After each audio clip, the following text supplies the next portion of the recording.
प्यारे बच्चों, मेरा नाम प्रवीण गहलोत है और आनंद बाल इंस्टीट्यूट शिगवंज की ऑनलाइन क्लास में आप सभी का स्वागत है। जैसे कि पीछे की वीडियो में हमने 10वीं क्लास का जो सिलेबस था, पाठ्यक्रम, उसकी जानकारी प्राप्त की थी। उसी के क्रम में आज हम व्याकरण का जो सबसे पहला भाग है, क्रिया, उसके बारे में जानकारी प्राप्त करेंगे। तो चलिए शुरू करते हैं। सबसे पहले क्रिया कहते किसे हैं, इसकी परिभाषा के लिए अपन देखते हैं। परिभाषा हो जाएगी इसकी कि वाक्य में प्रयुक्त जिन शब्दों से किसी कार्य के होने, करने, कराने या किसी व्यक्ति की स्थिति और दशा का बोध होता है, उसे क्रिया कहते हैं। फिर से देख लेते हैं एक बार। वाक्य में प्रयुक्त जिन शब्दों से किसी कार्य के होने, करने, कराने या किसी व्यक्ति की स्थिति और दशा का बोध होता है, उसे कहते हैं क्रिया। अभी अपन क्रिया के उदाहरण देखते हैं, जिसके माध्यम से हमें पता चलेगा कि आखिर क्रिया होती क्या है। तो चलिए सबसे पहले देखते हैं, राम विद्यालय जाता है। अब यहां पे क्रिया कौन सी हो जाएगी, तो यहां पे जो जाता है ये हो जाएगी अपनी क्रिया। फिर से देख लीजिए, राम कर्ता हो जाएगा, विद्यालय अपना कर्म हो जाएगा और जो जाता है वो हो जाएगी हमारी क्रिया। उसी के साथ और देखिए, वह 8 बजे चला गया, तो जो चला गया ये हो जाएगी हमारी क्रिया। इसी के आगे ये जाता है और चला गया, ये क्रिया के अंदर आएगा। इन वाक्य के माध्यम से हमें पता चल जाएगा कि अगर वाक्य के अंत में जो भी शब्द है, अधिकतर करके वो क्रिया ही होती है। अब देखते हैं कि क्रिया के भेद कौन कौन से हैं। तो चलिए सबसे पहले क्रिया के 2 भेद हैं। कौन से? क्रिया के भेद 2 आधारों पर होते हैं। क्रिया के भेद 2 आधार होते हैं। पहला आधार होता है इनका कर्म के आधार पर। पहला कौन सा होगा? कर्म के आधार पर। और दूसरा जो है वह होगा हमारा प्रयोग एवं रचना के आधार पर। अभी मैं आपको बता रहा हूं, जो पहला भाग था कर्म के आधार पर, उसके अनुसार क्रिया के हो जाते हैं 2 भेद। पहला हो जाएगा अकर्मक क्रिया, दूसरा हो जाएगा सकर्मक क्रिया। अब अकर्मक क्रिया किसे कहते हैं, इसके कितने भेद होते हैं? सकर्मक क्रिया किसे कहते हैं, इसके कितने भेद होते हैं? इसकी जानकारी प्राप्त करते हैं। तो चलिए सबसे पहले देखते हैं कि अकर्मक क्रिया की परिभाषा क्या होती है। तो देखिए, अकर्मक क्रिया, इसकी परिभाषा होगी कि वाक्य में प्रयुक्त जिस क्रिया का कर्म नहीं होता, ध्यान दीजिएगा, वाक्य में प्रयुक्त जिस क्रिया का कर्म नहीं होता, जो कर्ता तक सीमित रहती है, वो केवल कर्ता तक ही सीमित रहती है, उसे कहते हैं अकर्मक क्रिया। फिर से ध्यान दीजिए, वाक्य में प्रयुक्त जिस क्रिया का कर्म नहीं होता, जो कर्ता तक सीमित रहती है, उसे कहते हैं अकर्मक क्रिया। उदाहरण के माध्यम से समझते हैं। तो देखिए, निशा रो रही है। यहां पे जो रोने का कार्य है वो कौन कर रहा है, तो निशा कर रही है। तो पूरी जो क्रिया है वो किस पे निर्भर करती है, कर्ता के ऊपर निर्भर करती है। निशा हो जाएगी कर्ता, यहां पे कर्म नहीं है, इसीलिए हो जाएगा अकर्मक क्रिया का उदाहरण। अब अपन देखते हैं कि अकर्मक क्रिया के कितने भेद होते हैं। अकर्मक क्रिया के भी भेद हो जाते हैं 2 भेद। सबसे पहले हो जाएगा पूर्ण अकर्मक क्रिया, दूसरा हो जाएगा अपूर्ण अकर्मक क्रिया। अब इनकी भी परिभाषा की जानकारी लेते हैं। जैसे सबसे पहले पूर्ण अकर्मक क्रिया।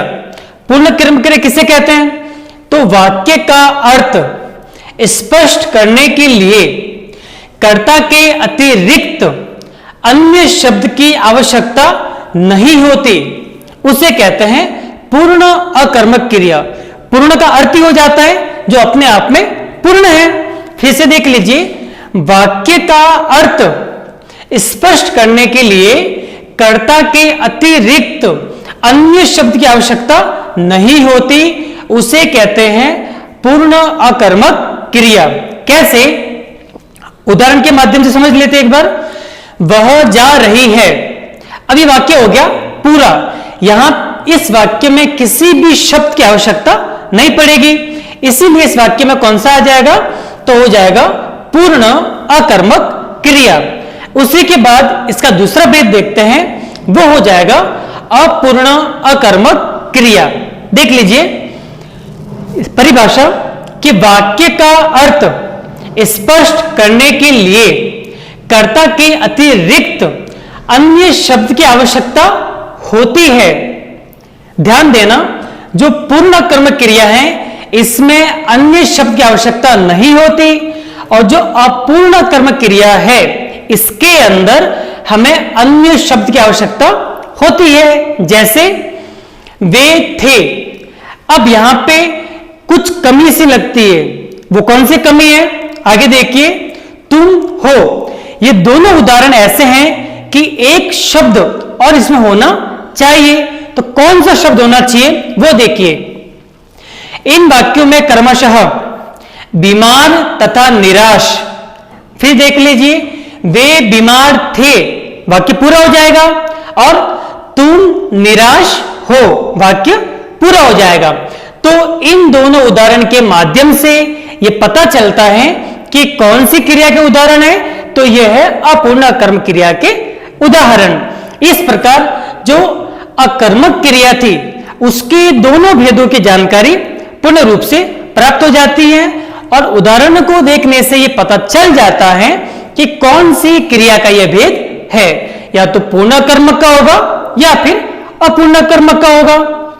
अभी अकर्मक क्रिया के बाद में हम सकर्मक क्रिया की परिभाषा देखते हैं। तो सकर्मक क्रिया की परिभाषा क्या होगी? देखिए, सबसे पहले जब क्रिया का फल कर्ता के बजाय कर्म पर पड़ता है, अर्थात यहां पे कर्म की प्रधानता है, यहां पे कर्ता की कोई प्रधानता नहीं है। यहां पे आप देखेंगे, उदाहरण के माध्यम से आपको समझाता हूं।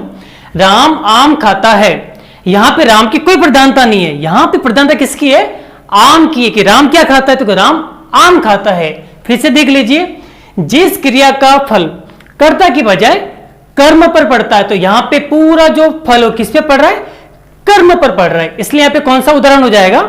सकर्मक क्रिया का उदाहरण हो जाएगा। सीधी सी बात है। अब देखिए, सकर्मक क्रिया के कितने भेद होते हैं? तो 3 भेद होते हैं। पहले अपन ने क्या पढ़ा था? अकर्मक क्रिया, उसके अंदर कितने भेद थे? 2 भेद थे, पूर्ण कर्मक क्रिया और अपूर्ण कर्मक क्रिया। यहां पे देखिए, सकर्मक क्रिया के 3 भेद होते हैं।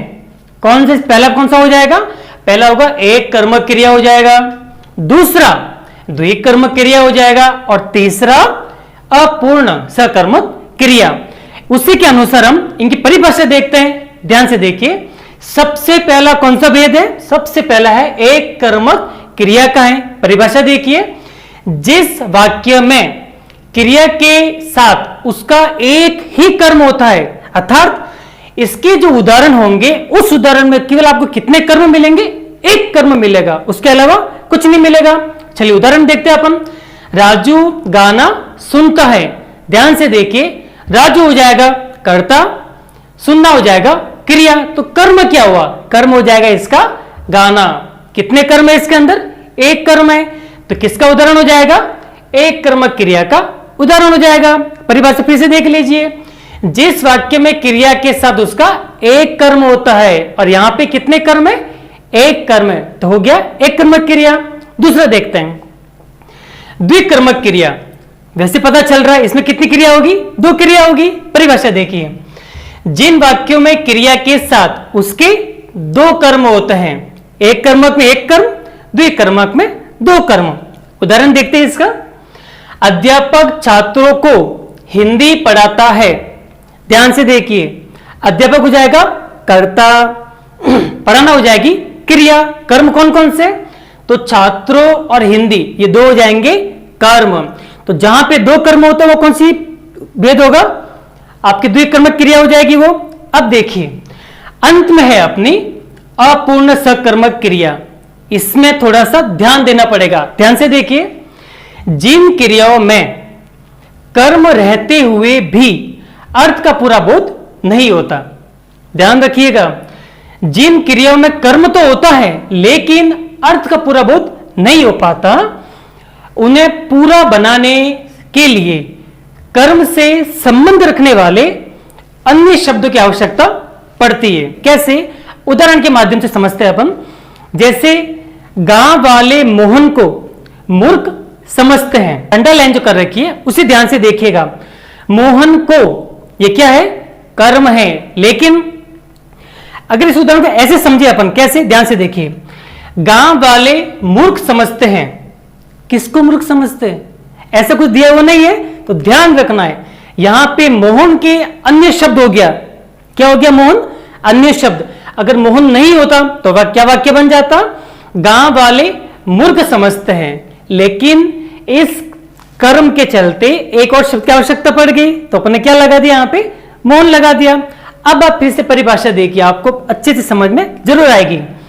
जिन क्रियाओं में कर्म रहते हुए भी अर्थ का पूरा बोध नहीं होता, गांव वाले मूर्ख समझते हैं, इस वाक्य में अर्थ का बोध नहीं हो रहा है। इसी के लिए अपन आगे का देखा, उन्हें पूरा बनाने के लिए, इस मूर्ख अर्थ का पता लगाने के लिए कर्म कौन सा? मूर्ख हो गया, इससे संबंधित रखने वाले अन्य शब्द की आवश्यकता होती है। तो मोहन शब्द ये क्या हो जाएगा? अपना अन्य शब्द हो जाएगा। इस प्रकार वाक्य पूरा हो जाएगा कि गांव वाले मोहन को मूर्ख समझते हैं। किसको? मोहन को। अगर मोहन नहीं आएगा तो वाक्य क्या हो जाएगा? अपूर्ण हो जाएगा। इसी प्रकार जो सकर्मक क्रिया है, इसमें आपको ध्यान रखना है, फिर से देख लीजिए, इसमें क्रिया का फल कर्ता की बजाय, अर्थात कर्ता की कोई महत्ता इसमें नहीं है। किसकी महत्ता है? कर्म की महत्ता है। ध्यान हो गया? वेद कितने हो गए थे इसके? 3 वेद हो गए थे। फिर से देख लीजिए, एक कर्मक, द्विकर्मक, अपूर्ण, सकर्मक। एक कर्मक कितने कर्म? एक कर्मक में एक कर्म है, द्विकर्मक में 2 कर्म है, अपूर्ण सकर्मक में अन्य शब्द की प्रधानता होती है। इस प्रकार हमारा जो क्रिया है वो पूर्ण हो गया। मिलते हैं आगे की वीडियो में। जय हिंद, वंदे मातरम।